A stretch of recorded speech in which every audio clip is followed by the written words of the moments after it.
Welcome to the Buck Stops Here, the official podcast of NotInHallOfFame.com, and I'm your host, Kirk Buckner, aka The Buck, the owner and the operator of NotInHallOfFame.com, and the sister sites, the Fictitious Athlete Hall of Fame and Fictitious Rock and Roll Hall of Fame.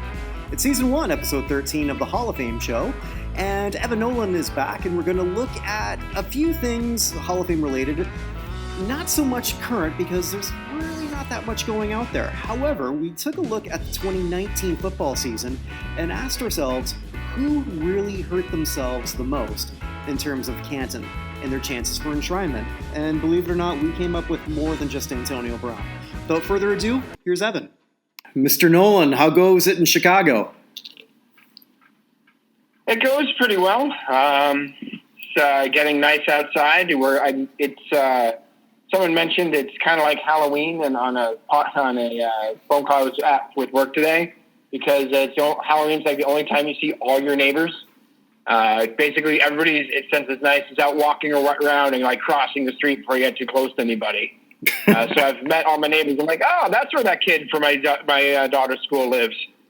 So that's been kind of interesting. And I actually know the neighborhood a lot better than I've known any neighborhood where I grew up. But yeah, that's about the only benefit that's coming out of this, really, at this point. Yeah, as I was telling you before we went on air, Barbados is now on full lockdown as of 5 o'clock tomorrow. Officially, everything is, for the most part, closed. That includes grocery stores, everything. They're going to arrange for deliveries for those who can't go, but they've been warning people for the last few years, last few weeks. So, but yeah, this became pretty quick, and also no alcohol is allowed to be sold as of yesterday. Well, I don't know what else you do on a tropical island. I have no experience of what to do on a tropical island and sit on the beach with a bunch of people and drink alcohol. So yeah, well, you're not even allowed on the beach anymore either. Yeah. So we'll see what happens. This is getting not so good. So no, it's not. Which sort of is my weak segue for a couple Hall of Fame related news before we sort of go to our main event task, since there wasn't anything else that came up. So both the Songwriters Hall of Fame and the International Boxing Hall of Fame, rather than just postponed ceremonies, they just said it's going to happen next year, and they even gave dates.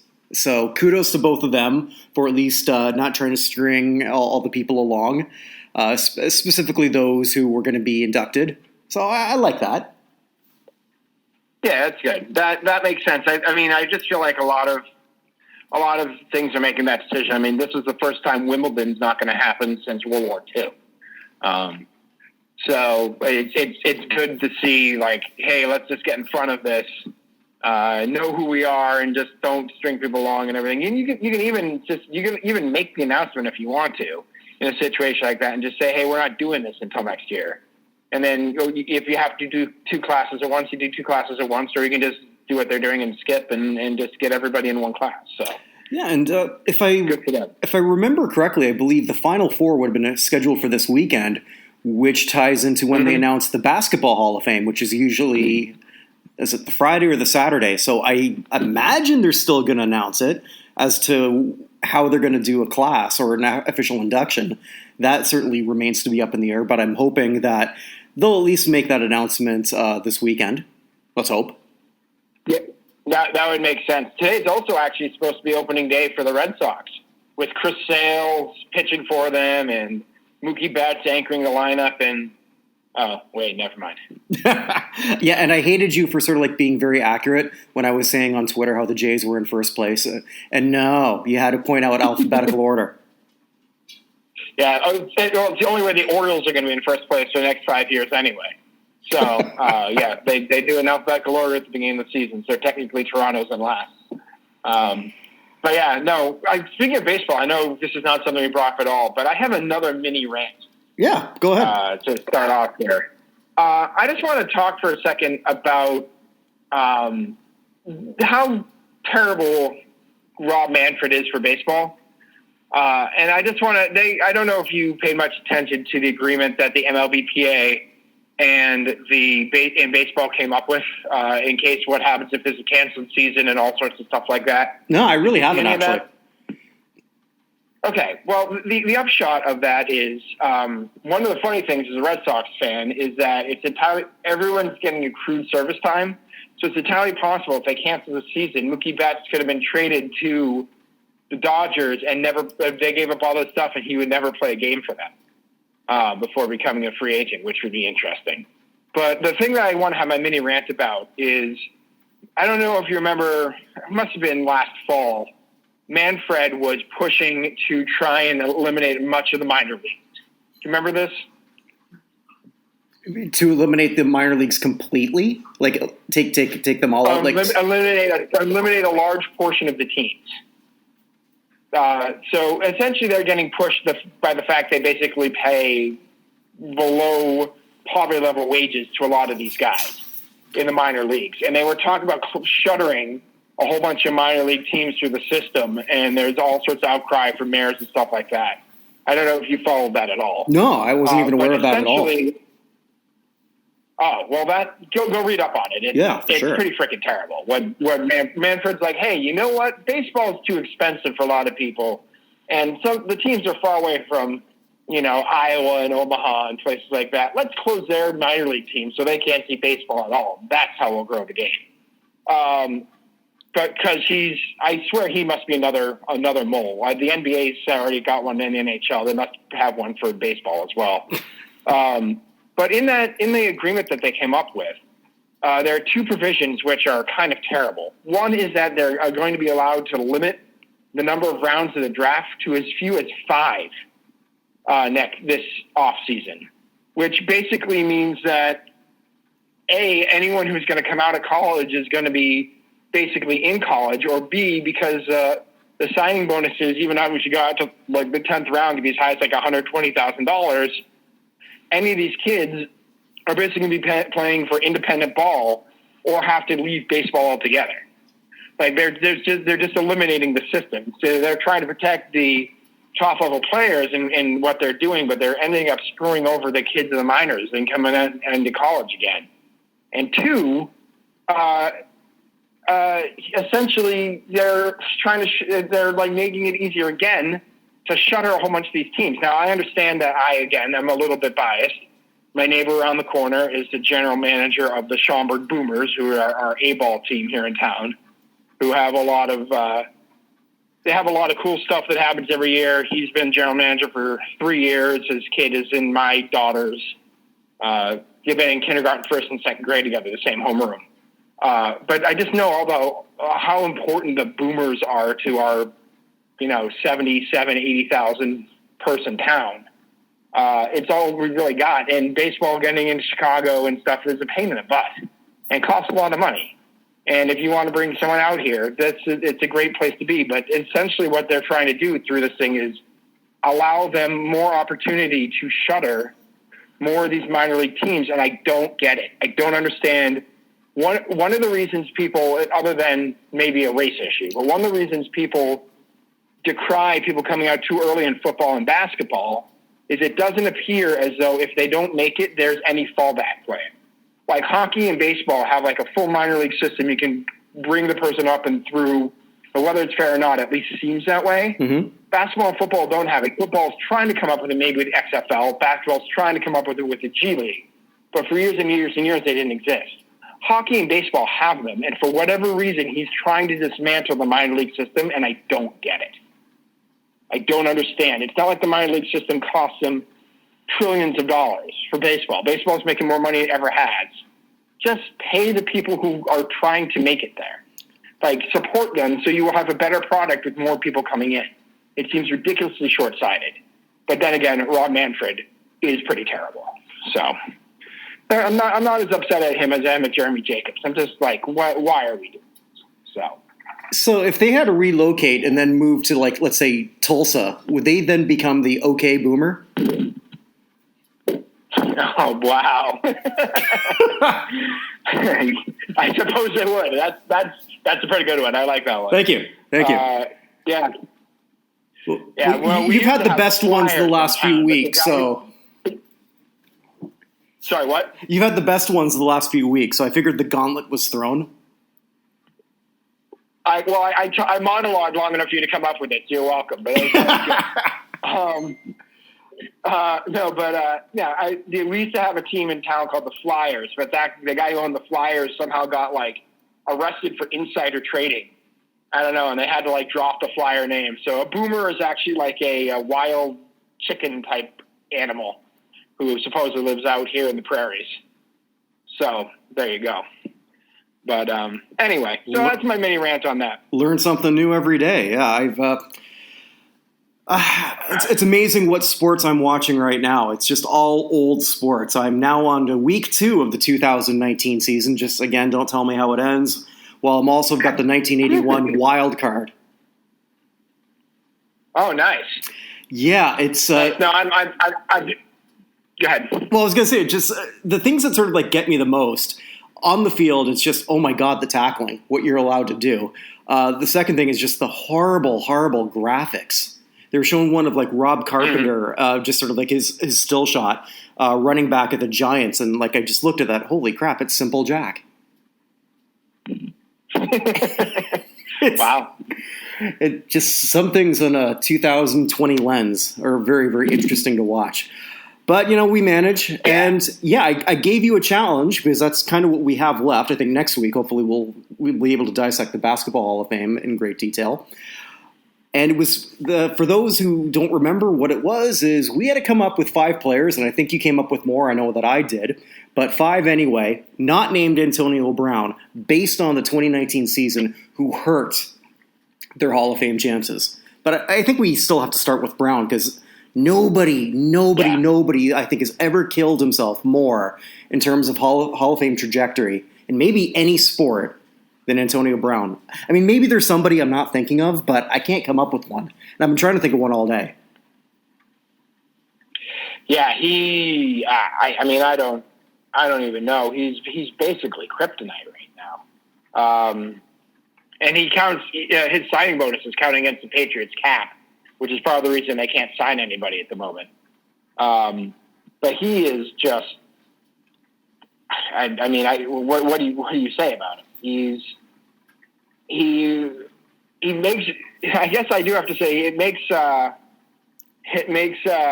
Tomlin look pretty good, honestly, with the crazy personalities that he had on those teams, that he was able to control as well as he could. Antonio Brown was undoubtedly no worse than the 3rd receiver in the league in his entire career. Would you agree with that? Oh, certainly from 2013 to 2018, like a long period of time where he was, no worse than 3rd. Absolutely. I totally agree with that. And that's a Hall of Fame player. And if he were to if he decided to retire at the end of the 2018 season, we might be talking about him in the same breath as Megatron. Actually, he'd be at a higher level, I think. But now... Yeah, he'd probably be above Megatron, I agree. Yeah, but now all the other garbage that goes along with it, you can't ignore. And that's what cost Terrell Owens, who should have been a first ballot Hall of Famer, a 3rd ballot. Actually, where did AB go to school? I guess that's where he's going to be accepting his Hall of Fame ring. I'm just looking that up. Central Michigan. Oh, there you go. Central Michigan. I thought it was directional Michigan, but I wasn't sure which one. Yeah, I knew he was a Mac guy. My wife went to Bowling Green, so the Mac guys always stand out. But yeah, it's. I don't know what else to say. He had an opportunity to be the man in Pittsburgh, forced his way out of there. Didn't show up for the last game of the season in 2018. Then got his way to Oakland, and then he had the problem with the helmet, which made no sense, like trying to sneak in an old helmet when he wasn't allowed to do it anymore. And then he had the problem with allegedly over cryo treating his feet, so he got like frostbite. Yes. And it got released, ends up in New England, where Belichick's willing to take risks on guys like this. Plays one game, does real well against Miami, catches a touchdown, becomes Brady's 71st person I think in a touchdown to with the Patriots, and then all the stuff all the accusations just caught up with him. I mean, the Patriots cut him because they basically had a condition is there anything we'll give you a clean slate, but nothing on from here. And he sent text messages from the Patriots locker room threatening the lady who had accusations against him. Like, what are you doing? It makes you wonder. They showed that hit by Vontaze Burfict, I don't know, 2016, somewhere around there. That messed with his head. Like, if that just messed with his head. Like, he's just CTEing all over the place, because that's one of the only explanations you can come up with for his behavior over the last 18 months. Or your Tomlin theory. Just Tomlin was just that good at controlling him. Like, Tomlin is sort of like the football equivalent of Phil Jackson in his prime. Not Phil Jackson going back to the Knicks. Not that version, but yes.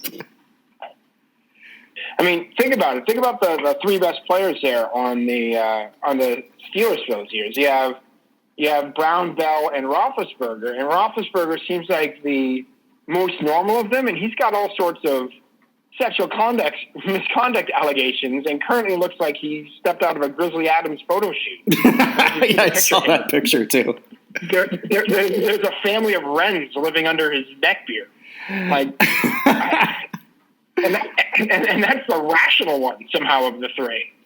So, I mean, I honestly have gained a lot of respect for Tomlin, which is hard for me to say because Tomlin did trip a guy running down the sideline. But yeah, I don't know what else we could say about Antonio Brown. No, I mean it's so bad that Terrell Owens is looking at him and going like, "Bruh." Yeah, it's the Silky Adams line, right? What can you say about Antonio Brown that hasn't been said about Afghanistan? That's essentially where we are with him. So yeah, that's why. Go ahead. No, I mean really, I'm tongue-tied trying to come up with something else because again, there's nothing else like this. Yeah, I think that's why we both took him off the board. Even though we're going to have to talk about him, because the answer 1 through 5 on this is Brown. At the same time, though, if all of a sudden he calms down, let's just say he ends up somehow in Tampa with Brady, because apparently they like each other for reasons nobody quite understands, but let's go for that. So if he ends up with Brady and just has an okay season where he doesn't go crazy, which I know is a huge crazy thing or something we don't necessarily think is going to happen, maybe it gets forgotten. It gets to like, oh, he was a quirky, weird guy and that weird problem, but everything's fine. I don't know. His numbers are good enough. I mean, he's got over 800 receptions and over 11,000 career receiving yards. It's possible he gets in anyway. His numbers are way up there. Oh, for sure. He's just has a lot of rehab that he's got to do in just perception. A lot of that. Also, too, I don't know if you saw that. He was working out with Lamar Jackson. Yeah, I saw that too. Yeah. So, one thing that makes people forget is winning. It does. So 100% it makes people forget. That's what we said with the basketball thing last week. Yeah, the only time winning doesn't make you forget is when Charlie Sheen says it. I'd actually forgotten about Charlie Sheen. But anyway, so outside of AB, who is the first person on your list? Why don't we start and get into that? Let's go positional. Because you said you got a quarterback. I've got 3. Well, like you, I've got 1 big quarterback and 2 kind of backups. But I think there's one guy that stands out the most. One guy we've talked about a lot, and I've actually repeated things that you've said about him. I think you already know where I'm going with that. Eli Manning. I think we all knew it was going to be his last year, or we all suspected it. And you hit the nail on the head when you put that on. I forget whether it was on one of our shows or Twitter, both maybe. When you said that at no point has Eli, in the period that Eli Manning has played, has he ever been considered the top 8 of that whole era? Yeah, agreed. 100%. Well, no, that was I'm quoting yourself. So when you said that, right, it's bang on, and he didn't do anything this year to make you think otherwise. Actually, he regressed. Right. I mean, of course, I'm going to agree with myself because I was right. But B, yeah, I mean, I actually didn't have Eli, and I actually polled some of my friends on this as to if in case there's anyone I was forgetting. And Eli got brought up. I don't think anything Eli did this year mattered. I think the most important thing Eli did actually was win that last game, because if he ends up as a below 500 quarterback going into the Hall of Fame discussion, that's entirely going to count against him versus being one game over. One game over 500 versus being one game under 500 makes a massive difference, honestly, in his getting into the Hall of Fame, because he's going to be delayed either way. It didn't really matter how much he did this past year, because he was basically replaced by Daniel Jones. The moment that he got benched for, who was it 2 years ago, who they brought in for him? There was somebody who wasn't even good. Do you remember who it was who broke his streak? No, I can't even remember. I'll look it up while I'm talking. But, Eli was before the season. One reason I didn't have Eli as one of my people is I feel like everything he had done was already set in stone. We all knew that the best part of his career, which again neither of us particularly think was that high, were behind him, and he was just playing out the string. But he spent his entire career in that Giants uniform, and I don't think anything he did this year really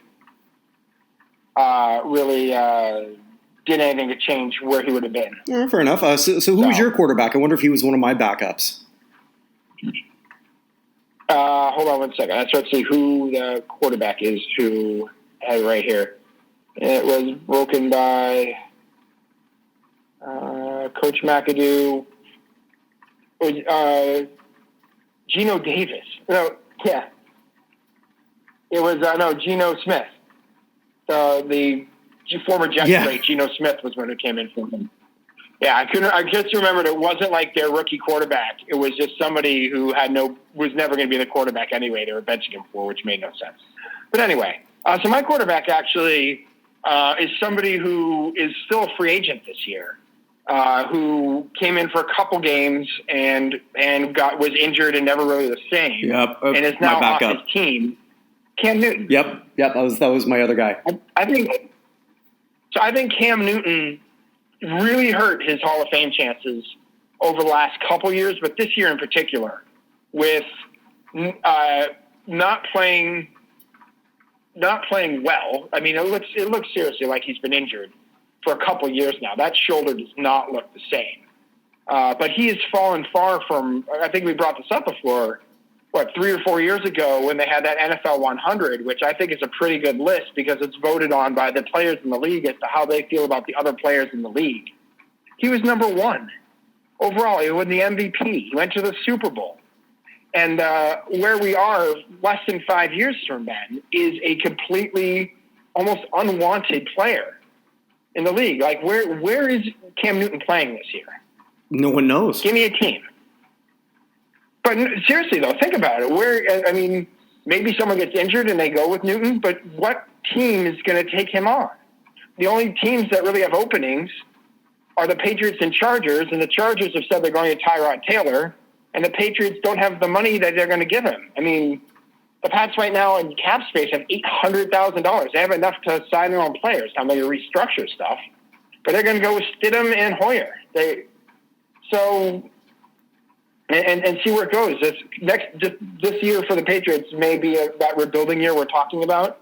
You talked about how the dynasty is over, but because this year they have no cap space, next year they're going to have over $100 million of cap space going into the offseason. So maybe next year they look at it, but why? So it's. I don't think he has anywhere to play this year, and if he has nowhere to play and no one wants him, what does that do for his Hall of Fame resume? Well, it totally eliminates it. He was my other backup there, and I kept going back, and I didn't want to sort of penalize him too much for being injured. But in terms of perception, here's a team that just was happy to jettison him, not even tell him that that we're going to get rid of him. They didn't even do him that courtesy. Which, I think that's totally wrong on the Panthers' part, but whatever. I can sort of look at that or look that over. It's just, where is he going to go? I don't necessarily believe that the Chargers are sort of done thinking about Cam Newton. Tyrod Taylor was a good college player, but he hasn't proven himself anything in depth on the NFL level more than a few weeks at a time. Right. So, I mean, I don't think that window's closed there in SoCal for him. In terms of other places, I know Chicago fans were up in arms, like, what, we could have just waited a bit and then we could have had him and not trade something for Nick Foles? Yeah, I mean, but let's just say the current administration of the Bears leaves a lot of thought process behind when they do what they're doing. Mm-hmm. So, but yeah, I mean, Newton is by far number one in rushing touchdowns for a quarterback all time. I mean, we had that discussion a few weeks ago about Herschel Walker. Remember? Yes. Absolutely. Herschel Walker played 11 years in the NFL. He had 61 touchdowns. O.J. Simpson had 61 touchdowns. Terrell Davis had 60 rushing touchdowns. These are all rushing touchdowns. Cam Newton has 58 in his career. He's by far number one. He's got more rushing touchdowns than Tiki Barber, Matt Forte. Like, you just keep going down. Neil Anderson, Paul Hornung. Like, he's got more rushing touchdowns than any of those guys. He is statistically, regardless of what you think about Michael Vick's talent and whatever's going to happen here with the guy from Baltimore whose name just popped out in my head. Lamar? Lamar Jackson. Yep. Whatever you think of those guys, and I guess Steve Young and Tarkenton you have thrown there too. Cam Newton is the most successful running quarterback in league history, and he's entirely unwanted in his early 30s. And it doesn't look like that's going to change. It does not look like it's going to change. Mm-hmm. So he was my number one quarterback. My other backup, by the way, quarterback on this, and I don't think he's going to make the Hall of Fame anyway, but last year extinguished any chance of it was Flacco. Yep, I was thinking the exact same thing. He might be done at this point. Released by Denver. Flacco might have a better chance of making a little bit of a post-career backup sort of situation. A guy who's won the Super Bowl and he can sort of move into a Matt Hasselbeck sort of role. Mm-hmm. But he's done as an impact player at this point.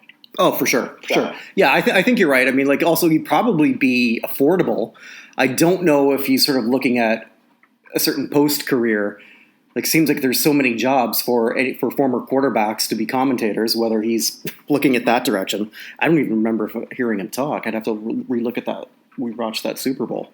Well, it's funny. The one time I remember for him talking was when he was criticizing the play calling in that game where they got blown out in week 9 or whatever this season. And he's like, our offensive play calling has got to be better. And then the next day the Broncos announced that he had an injury that they hadn't talked about and that he was done for the season. So I don't know, maybe it's better he not talk, because that's the only time I can honestly remember him saying much outside of a post-game interview. Yeah, it could very well be that the Broncos doctor is Harvey Mandrake, who you may remember looking suspiciously like James Woods in Any Given Sunday. Ah, interesting. Yeah. I do not remember Harvey Mandrake's name, so... Fictitious Athlete Hall of Fame, baby. There you go. Who else you got on your list? For quarterbacks, nobody else. So then for running backs, I was sort of flip-flopping a bit between Bell and Gurley. I had Bell as mine. So yeah. You want to do Gurley? I had Bell slightly over Gurley. So I think because Gurley is only 4 years in the league, I think that he can make a nice little comeback, but with Atlanta, selfishly as a Saints fan, I hope he doesn't. But I think Le'Veon Bell is really the one to look at. With that holdout, did it work out well for the Jets? Not really. No. Agreed. Good for him for taking a stand on this. But there's just no... He didn't end up living up to the contract he even got out of the Jets. No. And he needed. I mean, he's only 27, so he's got a few more years. But most running backs not named Frank Gore are done by their early 30s at the latest. Although Adrian Peterson seems to have rejuvenated himself over the last few years here, but he's only really got 2 or 3 more years to really build up a resume. And he took 1 year off, and then he played for the Jets, which is a great way to destroy any Hall of Fame candidacy that you have. And he only ran for 789 yards. He's got 6,125 rushing yards in his career, 38 rushing touchdowns, 8 receiving touchdowns, and 21 yards. So he's not even at 10,000 career yards between rushing and receiving. And it's just not going to cut it in this era, those numbers. It just isn't. And it's going to be hard for running backs to get into the Hall anyway coming up, just because you're going to compare them to previous eras when running was a lot more important, which is why I think Frank Gore eventually gets in the Hall of Fame, just because his numbers at some point when no one else is coming close are just going to be too hard to ignore. And maybe Sean Alexander gets remembered that he existed as well. But I don't think Bell. I think Bell killed after a year off, and that pretty much killed his real chances of making the numbers he needs to make. Because honestly, he needs at least another probably 4,000 yards to really enter the conversation, or rushing yards really enter the conversation, or at least 3,900 gets him to 10,000. And 3,900 is 3 good seasons for him with Pittsburgh, but he only ran for 789. So now we're talking last year. So that's now a 5-year career as opposed to a 3-year career. And I'm not, and in order, if it's been now a 5-year career, the highs aren't high enough when he gets towards the end for people to be like, yeah, he's someone who deserves to be a can. It's going to be really, really tough for him. He took a chance, and this was a trajectory I think that a lot of people saw was probably going to happen. And again, kudos. I agree with you for standing up for some principle, but what is it costing you at the end? And seems to be quite a bit. And I don't think he's going to be remembered historically as being a Curt Flood either. Right. Yeah, no, he is not. So, yeah. That was really the only person who I thought about Gurley, but you're right. I think Gurley's too early in his career. I really thought Bell was the only running back I could come with who was really hurt by last year. So there's a wide receiver I came up with, and it wasn't that he's even coming up with a bad year. I mean, he had 1,035 yards. So, I mean, it was a good year, but the expectations were so high, and it didn't quite hit. And a lot of it's not his fault. I have Odell Beckham Jr. I thought about Odell. I actually have 2 other wide receivers. But yeah, go ahead and make your Odell case, because I was wondering if that was more a function of the offense of the quarterback, as mainly the offense, because they had a huge advantage in the red zone, and he had 1 receiving touchdown through the first 10 weeks of the season. They just were not looking to him. They're looking to other people when you should just be throwing balls up into the top corner for him to jump up and get one-handed. So, but go ahead and say what you want to say about Odell. Well, no, I mean, statistically, it wasn't a bad year, but it was another year that didn't come up with another Pro Bowl or an All-Pro of any kind. And again, there's that perception. The whining label has stuck with him. That does him absolutely no favor in an era where people are getting sick of diva wide receivers. So I think it's not necessarily statistically he got hurt. He needed to have a monster season, and a lot of people were thinking that he could, and it didn't happen. So maybe it might be the case where the expectations were just a little bit too high. But if you're a good player, you come in with high expectations. And if you can't live up to that, you're not going to be a Hall of Famer. Fair enough. Yeah. No, that's true, but I feel like that the year wasn't bad enough that if he had a really good year next year, it's just going to be a down year as opposed to, oh my God, he might be done. No, and I don't even think that he's done. I just think it hurt him a little bit. Okay, fair enough. I actually had 2 wide receivers who I think were hurt a lot. Okay. This last year. One because he didn't play, and that's AJ Green. Yeah, I had him, and then I took him off for the injury thing. So, but yeah, I agree. But I mean, I think that who knows? He's 32 coming into this year. He's been in Cincinnati. He's been a good soldier in Cincinnati, but missing this whole year and everything may just put him far enough behind where he needs to be, yards wise, everything else wise, in order to get there. And as we said, the Hall of Fame hates Bengals.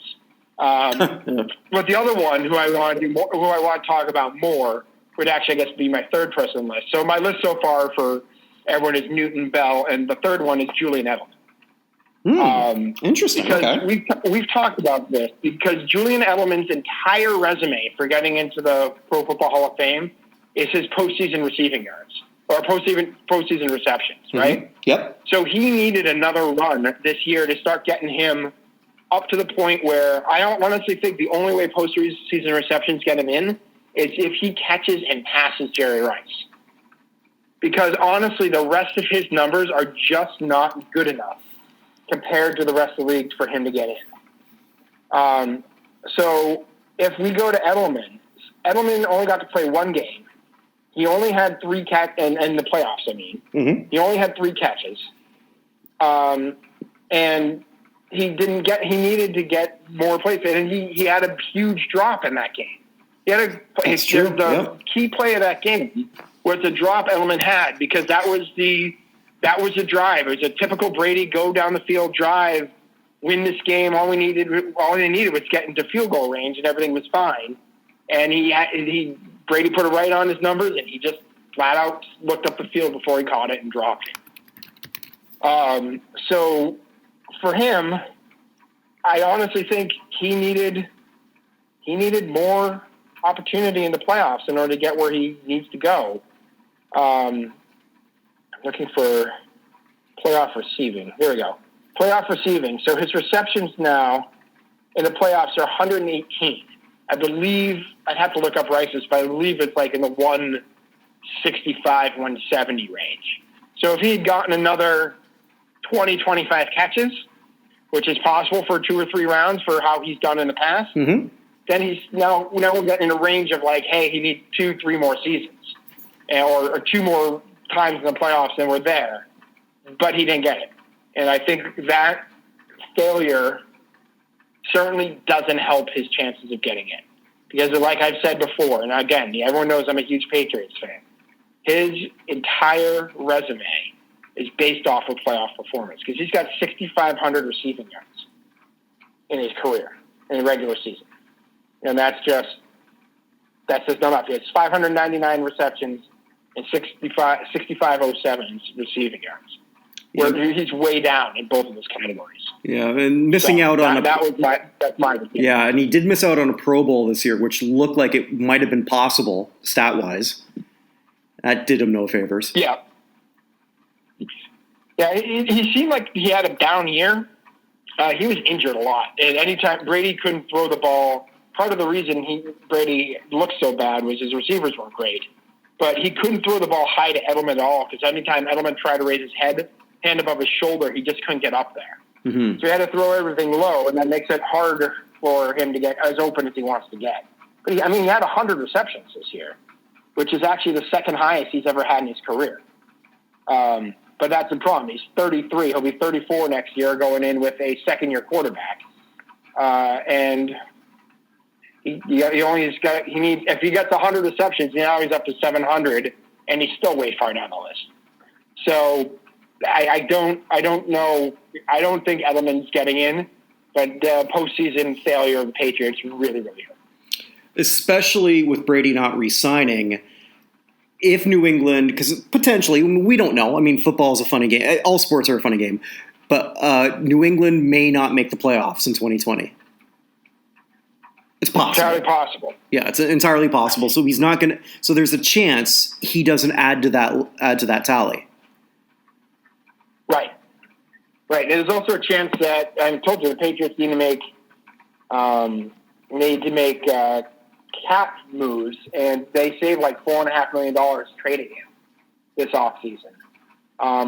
So while he says he wants to be a Patriot for life, it doesn't necessarily mean that he's going to get to be a Patriot for life. I mean, Deron Harmon wanted to be a Patriot for life as well, and they saved $4.5 million by trading him. Yeah. So we shall see. Because the Patriots' schedule next year, if I remember correctly, is pretty brutal. So hopefully we have games. I don't know how we're going to sort of keep doing this if there's no sports in the next few months or come fall. Right. Yeah, but the Pats next year are at the Texans, at the Chiefs, at the Chargers, at the Rams. Then they have their normal teams they play. at the Seahawks. And then they have home games against San Francisco. I guess the home games aren't so bad. And the Ravens. But the away games are not good for a rookie quarterback headed into Kansas City against that team is not a winning proposition. No, it's not. So you had a tight end that you were going to tell me about. I wonder if it's the same one I came up with. Go ahead. I have Jimmy Graham. Yep. It's who I have too. Yeah, coming off probably his worst year. What's he moving to? Chicago. I don't see him doing anything special there either. His best days are behind him. He was massively overpaid. Everyone here is like, what are we doing with our cap space? Why is this happening? So Graham has got 649 career receptions, 78-83 in yards, 74 career receiving touchdowns. There was a time where Graham and Gronkowski were thought to be the future of the league. And Gronk, who finally was eliminated from Masked Singer last night, spoiler alert. Sorry, I just have to bring that up for a second. So Gronk was eliminated from the Masked Singer, and he was asked why he wanted to be on the show. And his response, the most Gronk response of all time, is, well, I always wanted to learn how to dance. So I figured this would be a good place to do it. On a singing show. Anyway. But Jimmy Graham was, just think of the other receivers. There's Devontae Adams up in Green Bay last year. But just think of the other receivers in Green Bay last year. There was nobody who could do anything, right? Yeah, I keep wondering, did Chicago sort of sign him because he got a touchdown in Chicago last year? Was a Packer. I have no idea why they do anything that they do, to be honest. I like the Khalil Mack trade, but pretty much everything else they have done doesn't make any sort of sense. But Jimmy Graham's been first-team All-Pro once, second-team once, 5-time Pro Bowler, was thought to be, one of the great guys. He got traded to Seattle, ended up back over in Green Bay, and now he's in Chicago. So he's making a tour of the NFC teams, but it's just, if you can't make it with Rodgers on a team that desperately needs receiving help because it was Adams and nobody, and you can't do it, I can't imagine there's much left for you in the league. No, and he's a far cry from what I used to watch him as a Saint. That's for damn sure. Kudos for him for still getting another paycheck, but yeah, that's the guy I had. He needed a comeback year, and I don't think there was a lot of people who thought he could do it. He didn't. And yeah, again, that whole perception is, I think it doesn't help him either that you've got the breakout from George Kittle, Travis Kelce remaining just an absolute beast at tight end. Yeah, right. And you've had the retirements of Gates and Gronkowski pulling a couple of tight ends out of the consciousness here. Mm-hmm. So there's a huge opportunity for somebody else to step in. And even Jimmy Graham in his later years had that opportunity, and he was incapable of doing it. I think any chance he had at the Hall of Fame is probably gone at this point. Yeah, I'd have to agree. I got a few guys that I was sort of thinking defensively. Two guys stand out more than others. One I have a feeling we overlap on. But I'm going to throw one person who I don't think we overlapped on. Cameron Wake, who may be done. I'm not sure. Yeah, his retirement has been premature from what his agent is saying. Right. Yeah, go ahead. Give me your Cameron Wake thing. Well, yeah, Cameron Wake, he was probably not getting in anyway. But, he's, especially considering he's going to be 38 this year, if he's not already 38. Had a nice career with Miami. Still was doing reasonably well, but this is coming off his worst year ever, not even a starter. I don't see what he's got left, so he would need one last great year to even be in a conversation. He didn't get that. He actually had a bad year, and he's pretty much done. So Cameron Wake is sort of the one who was on I think sort of like the respirator was pulled. Yeah. So to speak. I mean, he does have 100 sacks. which is not something a ton of people have. He also has a couple years in the CFL, so he's got that going for him. We all know how important that is. Oh, absolutely. In the Hall of Fame. It is the Pro Football Hall of Fame. You know, those things should count. Herschel Walker, you know, would like to say something about the USFL as well. Yeah, no doubt. But in terms of where he is in his career, he was certainly when he was with Miami, one of the most feared defensive ends there were. But you're right; it's been down for a couple of years here. He's actually not someone who I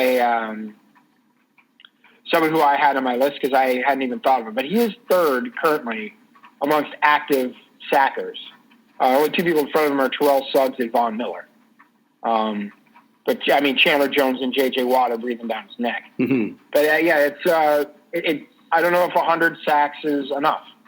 I mean, because that's his big thing. No, and it's going to be a great career. And you're right; that two-time Defensive Player of the Year award in the CFL does him no favor. Right. Yeah. Right. I'm sorry. No, in the CFL, it's Most Outstanding Defensive Player. Well, he was also a two-time CFL West Division All-Star. Well, there's that. And he was a two-time Norm Fieldgate Trophy winner. All four teams in the West Division. I'm sorry? All 4 teams in the West Division. So, he had a lot to beat out. Yeah. Or is it 5 now? Okay, but I mean, he was 5-time Pro Bowler, 1-time first-team All-Pro, 3-time second-team All-Pro. Yeah. So he at least has some numbers up there, but I think you're right. I think he falls just short. Yeah. So the other one I had, this one I think we might overlap, Aqib Talib. Ooh. Oh, I guess we didn't. That's interesting. I did not have Aqib Talib. So give me your Aqib Talib, one, because I think Aqib Talib's a Hall of Famer. So go ahead. Well, the last 2 years, he's been injured a lot. Approximate value of only 5 over the last 2 years. So as a Ram, nothing's really sort of worked out for him. I don't know how much he's got left. What's he going to be, 34 if he's not already? So he's done super well, especially as part of that whole Broncos defense, but he's always going to be overshadowed by Mr. Miller. So Talib, I think, still at his age could be contributing, but he hasn't been. So how much does he really have left? So I think it's not so much this year as it is this year and last year, where Talib, I think, is really hurting a bit. And then just from inactivity, just not being able to play. Okay, so I will say the one thing I thought he was going to be higher on the list of was interceptions. He's actually tied for 128th in interceptions with 35, with a whole bunch of people who are not Hall of Famers and Richard Sherman, which is an interesting thing. So it's just in my head. I didn't even bother looking at it because in my head he is a Hall of Famer. He has a Super Bowl ring with the Broncos. He's 5-time Pro Bowler, 1-time first team, 1-time second team.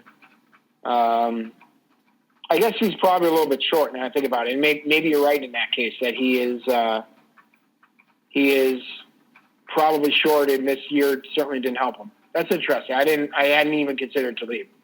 All right, so then you have a cornerback then. So that's where I thought we would have overlapped. But so you must have somebody I didn't even think of then. Yeah, I have somebody who's probably further down the list than Talib. This year was the final nail in the coffin of his having any shot of making it to the Pro Football Hall of Fame, and that's Josh Norman. Oh. Norman, I think, he played for the Redskins, which is the place where all people go to die. It's actually interesting if Trent Williams sitting out last year hurt his ability to get into Hall of Fame. His is a little bit of a interesting case, but I wonder if he ended up going to a good team and helped them win a Super Bowl or something, if people are just like, yeah, he played for Dan Snyder. He's forgiven for not playing last year. But Norman was, when he went to the Redskins from the Panthers, he was the dominant ball hawking quarterback in the league. And he is just evaporated. the last couple of years, and he's been not just bad, but really bad. I mean, he was a Pro Bowler 2015. I think he was runner-up for Defensive Player of the Year that year, if I'm remembering correctly. And he was at all everything, and he's just. I think it's over. I think any possible argument he had is entirely done at this point. And last year was just the final nail in the coffin. Yeah, I'm looking at this. So he only started even 8 of 12 games, so he's pretty much losing his starting job. Did get his first ever sack, so yay. Yay, sacks. So he's lower in the list than Cameron Wake is what you're saying? For me, yeah, but that's a pretty. I've forgotten all about him because I guess I don't think I've watched any Redskins games all year. I don't think a lot of people in Washington watched a lot of Redskins games all year. Not unless they are sadomasochists. So, yeah. So I mean, it probably looking at all the numbers and everything, it probably was a long shot, long shots anyway. But where he started his career to where he got to now. It's over. There's no hope. And the last couple of years just absolutely killed it. So that was my cornerback. So, man, I forgot all about that guy. Yeah, and that's the problem. I guess so. I also another guy who I consider, just by the way, is Xavier Rhodes from the Vikings, who went from one of the top corners in the league to a guy who everybody was just running by this year. But his numbers weren't good enough, I think, to merit consideration anyway. But he's just been a very good corner for quite a few years. But I think this last year just did him in as well. But that was my backup corner just in case. So. Okay, so this actually, I'm sort of glad we came up with some different ones from each other, which is nice for a change. Yeah, agreed. Well, not for the players mentioned, but for the show, yes. Well, yes. So hopefully next week we got the Basketball Hall of Fame to discuss. I'm hoping. I'm praying. Hopefully. I'm sure they will. I mean, what else are they going to do? Yeah, well, we'll also probably, if not this week or next week, we'll also have the Patriots Hall of Fame should announce their 3 finalists as well. So we always have that. I think the Patriots, a couple teams have copied them now. Patriots have been doing it for a decade where they have a panel pick the 3 players they think people should vote for and then just let the fans vote, which I think is a really good way to run your hall. And it'll be interesting to see the 2 runners-up the last few years have been Richard Seymour and Mike Vrabel. And Logan Mankins is going to be eligible this year, so I'm presuming Mankins will be on there. It'll be interesting to see if they put Vrabel on there after his Titans beat the Patriots in the playoffs, or they just decide to go to somebody else. I'm sure Seymour will be there, and we have to vote Seymour in as a fan base in order to get him into the Hall. It'd be embarrassing if we're in the Pro Football Hall of Fame before he's in the Patriots Hall of Fame. But yeah, so that should be coming up as well, and that usually happens second week of April. Love it. So we're gonna have a full show. Yes, and before we go, can I just want? I mean, we were talking about coronavirus, but I think there are a couple people I just want to who passed from coronavirus today, or actually yesterday, who we should probably bring up. One was Wynton Marsalis' dad, Ellis Marsalis, a great jazz pianist, who passed of coronavirus. I believe he was 86.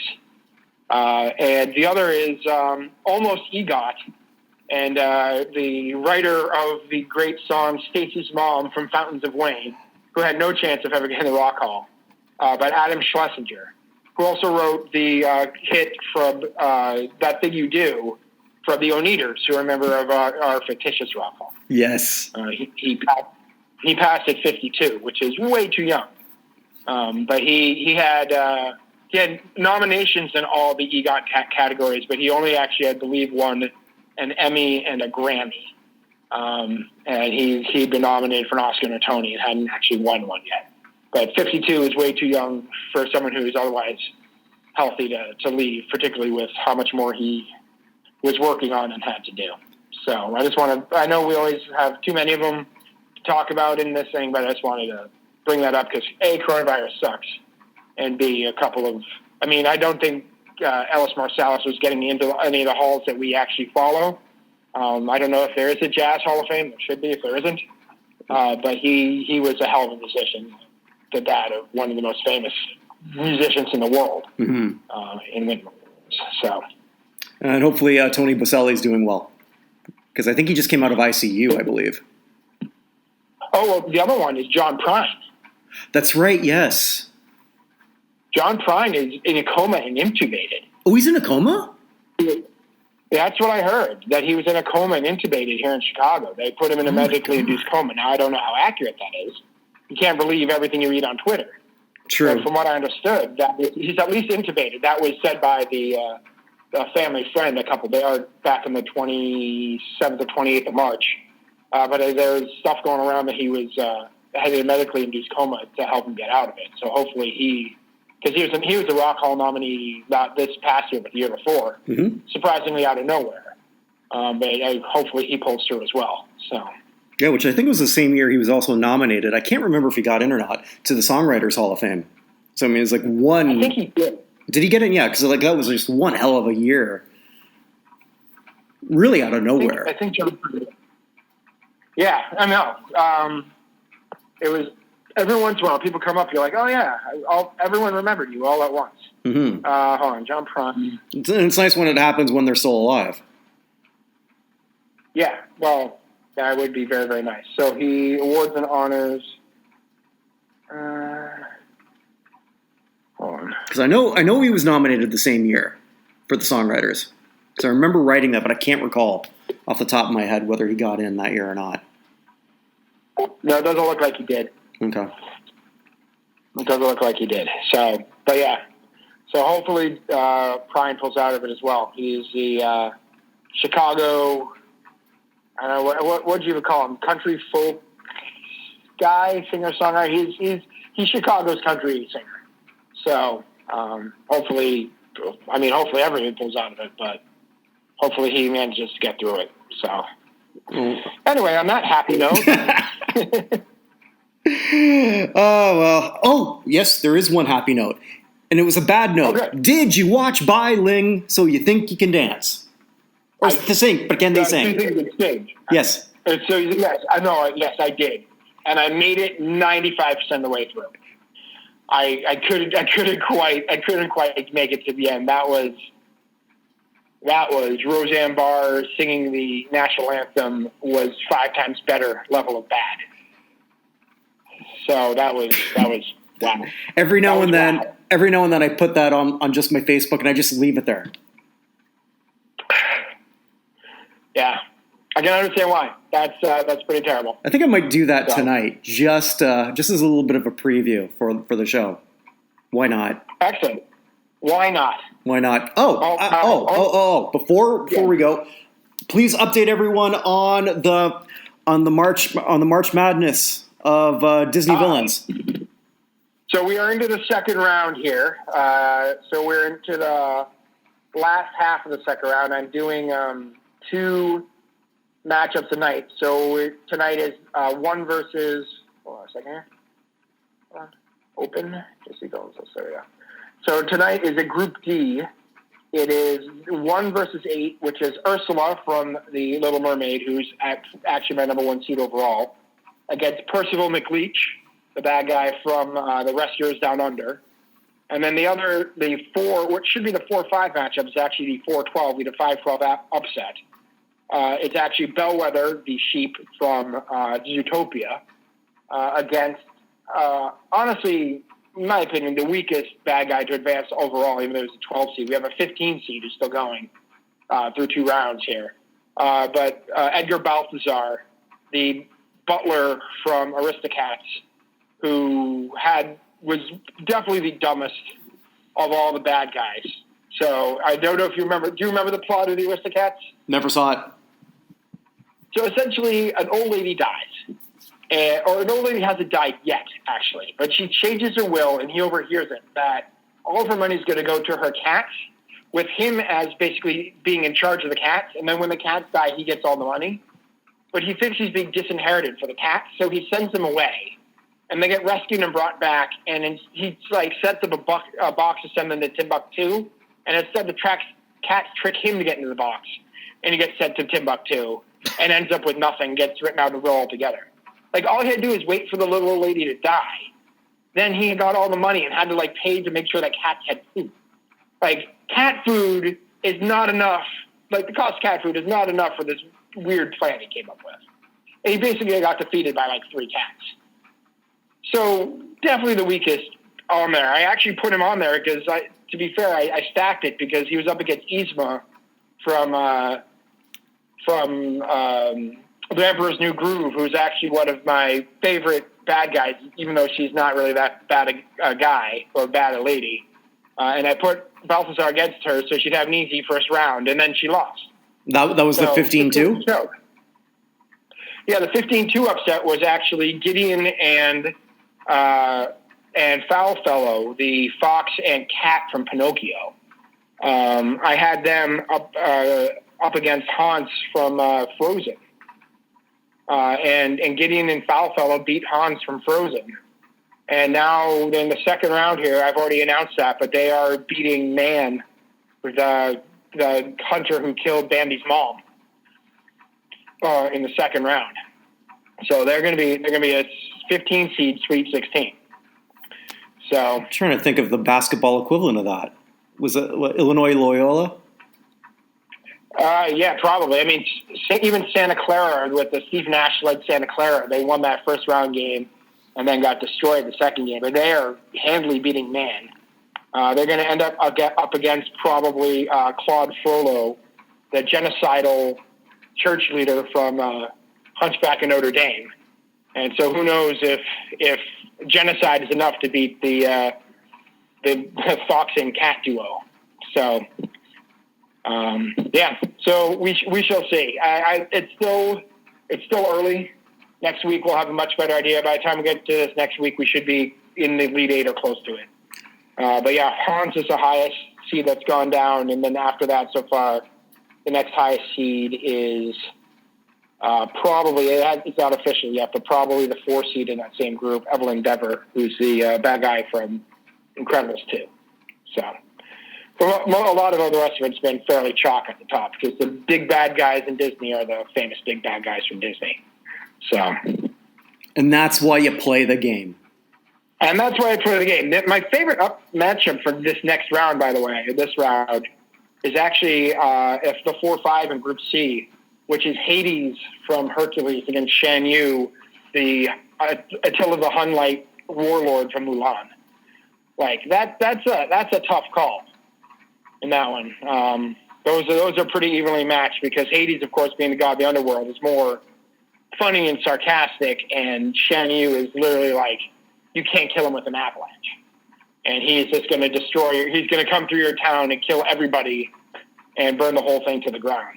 So that's going to be an interesting matchup. So anyway, that's where we're at. We'll have better things next time. If when this is all done, there's no reason if you want to put it up on the site. Absolutely. You just steal it. Let me finish it on Facebook and then just steal it and throw it up on the site one thing at a time. I'll go through and make sure I haven't screwed up any edits and can send it to you because it will all be done. For sure. Well, I would love to put that up. Absolutely. Excellent. Well, hopefully we'll get it done. But anyway, hopefully we'll have more stuff, non-manufactured stuff to talk about next week. Let's hope. All right. Stay safe. All right, you too, man. Take care. All right, bye. Bye. Thank you so much for listening, and hopefully everyone's staying safe out there. Take care, and we'll be back next week.